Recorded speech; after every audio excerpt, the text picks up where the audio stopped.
आप सभी को कथा चैनल की ओर से राम राम।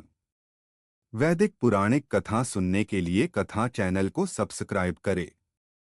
बेल आइकॉन को दबाकर सुनिश्चित करें ताकि कथा सबसे पहले आपके पास पहुंचे। कैसे आया भीम में 10,000 हाथियों का बल?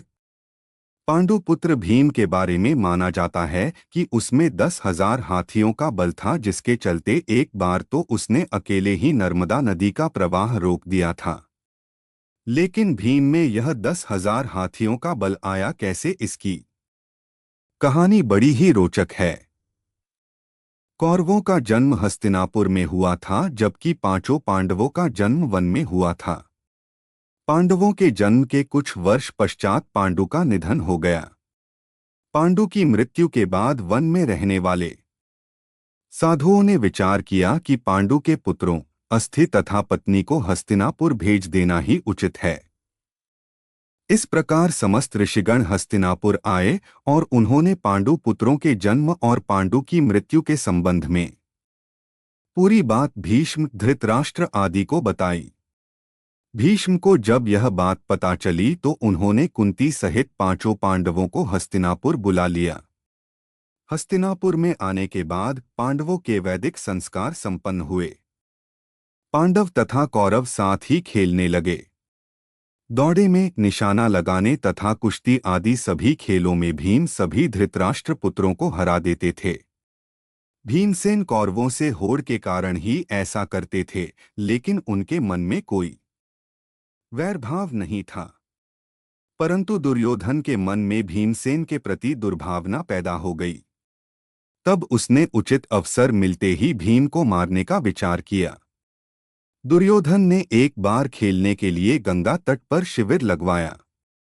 उस स्थान का नाम रखा उदक्रीडन। वहां खाने पीने इत्यादि सभी सुविधाएं भी थीं। दुर्योधन ने पांडवों को भी वहां बुलाया। एक दिन मौका पाकर दुर्योधन ने भीम के भोजन में विष मिला दिया। विष के असर से जब भीम अचेत हो गए तो दुर्योधन ने दुःशासन के साथ मिलकर उसे गंगा में डाल दिया। भीम इसी अवस्था में नागलोक पहुंच गए। वहां सांपों ने भीम को खूब डंसा, जिसके प्रभाव से विष का असर कम हो गया।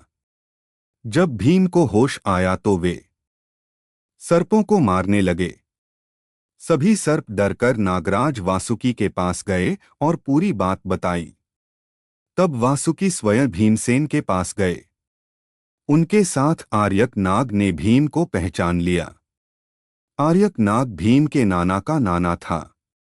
वह भीम से बड़े प्रेम से मिले। तब आर्यक ने वासुकी से कहा कि भीम को उन कुंडों का रस पीने की आज्ञा दी जाए जिनमें हजारों हाथियों का बल है। वासुकी ने इसकी स्वीकृति दे दी। तब भीम 8 कुंड पीकर एक दिव्य शैया पर सो गए। जब दुर्योधन ने भीम को विष देकर गंगा में फेंक दिया तो उसे बड़ा हर्ष हुआ। शिविर के समाप्त होने पर सभी कौरव व पांडव भीम के बिना ही हस्तिनापुर के लिए रवाना हो गए।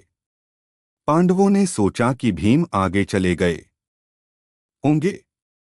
जब सभी हस्तिनापुर पहुंचे तो युधिष्ठिर ने माता कुंती से भीम के बारे में पूछा। तब कुंती ने भीम के न लौटने की बात कही। सारी बात जानकर कुंती व्याकुल हो गई। तब उन्होंने विदुर को बुलाया और भीम को ढूंढने के लिए कहा। तब विदुर ने उन्हें सांत्वना दी और सैनिकों को भीम को ढूंढने के लिए भेजा। उधर नागलोक में भीम 8वें दिन रस पच जाने पर जागे। तब नागों ने भीम को गंगा के बाहर छोड़ दिया। जब भीम सही सलामत हस्तिनापुर पहुंचे तो सभी को बड़ा संतोष हुआ।